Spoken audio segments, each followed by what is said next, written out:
You've probably heard a lot about morning routines. There's endless advice out there, thousands of influencers all claiming that their way is the secret to success. Cold showers, 5 a.m. alarms, meditation, journaling, the list never ends. But here's the problem. When your mornings are already a mess, all this noise feels overwhelming. Instead of helping, it makes you want to give up before you even started. I felt the same way, so I decided to cut through the noise and test it myself.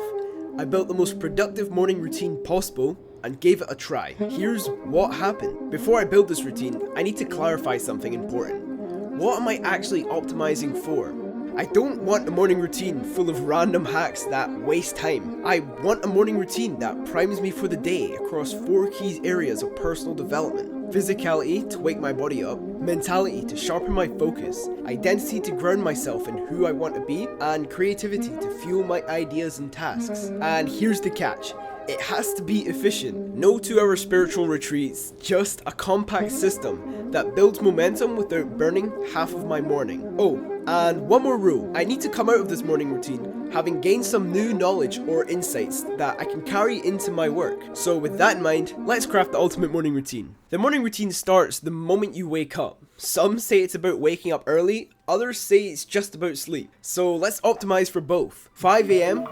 The alarm hits, I'm tired, and the best way to shock my brain into life is oxygen. Shoes on, outside, 15 minutes of running. Just enough to get the body firing, but not enough to drain me. Now I'm sweaty, so here comes the brutal part. Cold exposure, but not in an ice bath. In the freezing Scottish Sea. Trust me, this one will wake you up faster than coffee. Then, after rinsing the salt off in a normal shower, it's only about 5:30 and physicality is already done. Next, mentality. Let's begin with 15 minutes of meditation. It sounds cliche, but it works. Then, straight into gratitude journaling. Simple, but powerful. By 6 a.m, my head is clearer than most people's all day. From there, let's go to identity, because who you believe you are dictates how you act. So I sit down for affirmations and visualizations. This rewrites my self-image and locks me into my goals. After that, creativity. Most people skip this one, but I definitely don't. The morning is when your mind is at its sharpest. So I pour out 2 pages of ideas, thoughts, and even random sparks. This is where the best plans are born. At 6:30, now it's time to learn. 10 pages of a non-fiction book.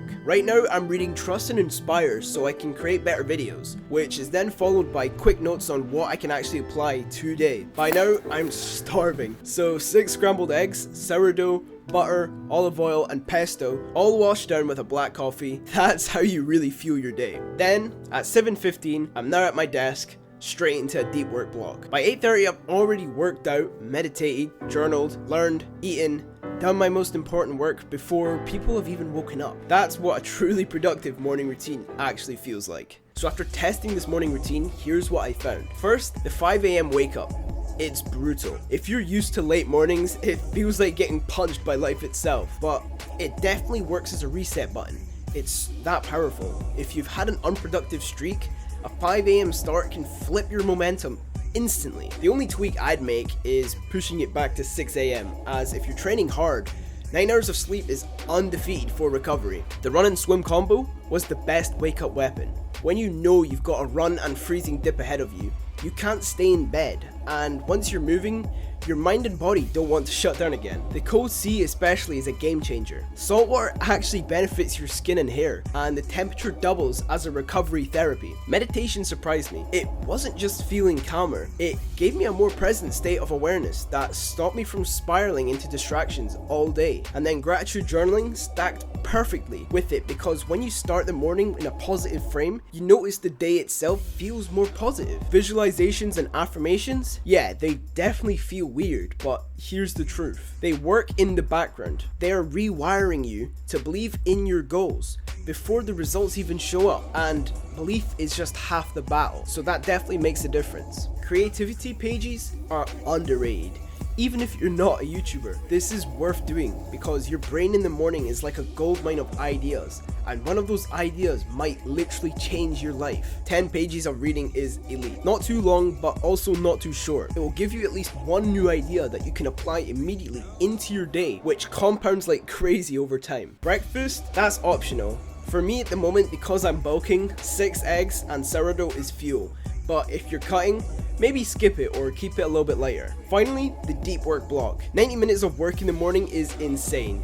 It's when your focus is untouched, your energy is raw, and your brain isn't fried yet. Even if you cut it to 45 minutes, that's still more progress than most people make in the whole day. So here's the truth. This was by far the most productive morning routine I've ever had, but productivity isn't just about squeezing the most into your mornings. It's about what's sustainable long term. If I was to run this morning routine every single day, I'd probably tweak a few things. I would push the wake up time back slightly, maybe swap the run and cold dip for a quick cold shower to allow better time efficiency, because the best routine isn't the one that looks perfect on paper, it's the one that you actually stick to. And that's what I want you to take from this. Don't just copy mine, build yours.